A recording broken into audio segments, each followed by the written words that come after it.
If you want to achieve a simple and clean look for a YouTube setup like what you're seeing right now, you're in the right place, because today we'll be talking exactly about my YouTube camera filming setup. And I've got my iPhone here to show you sort of what I am seeing right now around me, not just from the camera. So let's talk about a big elephant in the room, which is what camera I'm using. So this is the Sony a6400 with a 10-18 f4 lens. Now I did make a more detailed video of my review on the Sony a6400 in 2024, so I'm not gonna go too much in depth in this video, but basically I film in 1080p 24 fps, and it's always on shutter priority, as you can see over here, and I've got 1/50th f4, and I expose one stop higher because I'm using this thing called the HLG sort of log profile, so it gives you a sort of flat looking, so it has more space for color grading, but very nerdy stuff. But yeah, with this setup, it is great to achieve these sort of wide and medium sort of shots for your YouTube talking head videos, just like this one. And with this f4 lens, you can still kind of see a bit of blurriness in the background, so you still got a bit of that bokeh, which everyone loves to see. Now in terms of the camera itself, it is mounted on a, let me turn around, Geekoto Tripod mounted on a ball head, and I just put a quick release plate on there. Oh yeah, I forgot to mention, it's got this pretty unique wrapping on the camera itself, which I think is pretty cool. But yeah, I was just saying, this tripod is amazing because it's got 3 different levels on the legs you can adjust with, and there's 2 more on, I guess, the necks of the tripod that you can also extend with. And one thing in particular that I love most about this tripod is the fact that it can extend up to 2 meters high, which is almost 6'6". Not a lot of tripods on the market can do that, especially at this price range. But yeah, with this camera setup, I've filmed many different camera angles in this small studio. For example, I can mount the camera very high up, and I can even play with the zoom of the lens.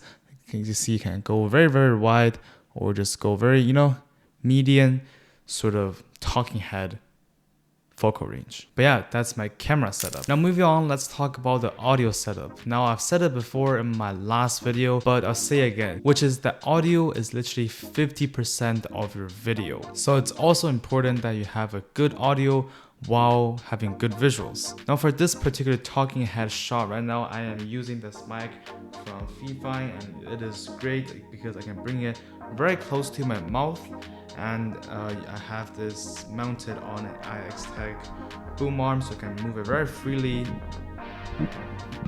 around the desk, which is all pretty cool. Now I've brought the mic very close to me to achieve a very rich and full sound, while it's comparing to this Rode shotgun mic, which if I switch it, like comparing to right now, you can probably hear a bit more of echoes, and because there's a sort of longer distance from me and the camera, you can see there's a distance, I'm sitting all the way back here, and the mic is over here, so you can probably assume that I can pick up some more echoes in the room. But yeah, the audio is actually recording straight into my PC. For example, I can just open it right now. You can see that's the audio recording. It just sound recorded the software, and it's been recording for 10 minutes now. I've got my little script back there. And yeah, and later on in post editing, I'll just sync up the audio file with the camera video file, and it works great. So you're hearing from this mic right now, and tell me what you think. Now I will say though, if you're not in a studio with such high ceilings like mine, and instead you have some more furnitures absorbing those echoes and noise, you can definitely get away with a shotgun mic. But which one sounds better to you? Is it the USB mic or the shotgun mic? Let me know. Alright, so to complete my entire YouTube camera filming setup, another thing that cannot be forgotten is the lighting setup. So currently, the main light source is from this ring light that I have mounted on an old tripod from my mom actually, and right now it is currently powered by this DJI drone battery pack that I have over here. In this way I can move the light anywhere I want and not just be, stuck in one of those wall plugs over there. But yeah, this random ring light from Amazon actually got pretty, not a lot, but it's got different color modes, like really warm, like maybe like both warm and cold, I guess. But most of the time I just like to leave it as daylight temperature, which is around 5,000 kelvins. Pretty nerdy, but if you're into it, you can also adjust the brightness. But I just put it on the full brightness. But yeah, now some of you filmmaking geeks probably realize that I put it at a 45 angles comparing to me and the camera, and this is the 45 degree to me, and in this way it can create a very cinematic sort of feeling onto my face. It's got a sort of triangle over here on the cheeks over here, and I also it's pointing towards me down, so there's a little bit less shadows, or I should say the shadow is pointed towards onto the ground, so you can't see the shadow in the frame. Alright, now besides the main light source, of course, you can see there's a few of these lights that's happening in the background. So back there you can see my neon sign, my blue neon sign. I just always think it's good to have some pops of color in your frame to really level up and make the frame not so boring and make it more interesting. And beside it is another cheap little light bar that I have there on the ground. It's currently in purple. It has a remote actually of different modes.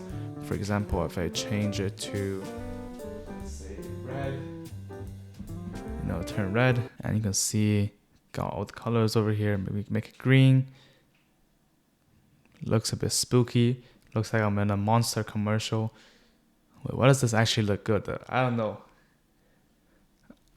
Blue, purple, but yeah, that's just a light bar. To be completely honest with you, I only turn these two things on when I'm filming videos because it's just not necessary at all, Now, if you also have these lights and different things that you have to turn on whenever you're filming a video, here's a useful tip for you, which is to connect them into a smart plug, and you can control them with just a click of a button on your phone. So I've currently connected to my phone, and you can just turn off studio lights right now. Now it all turned off. We'll turn back on. Give a second. All right, now, with the click of a button, no more such headache and stuff. I used to always hate it to just like turn these two lights on, but now much better.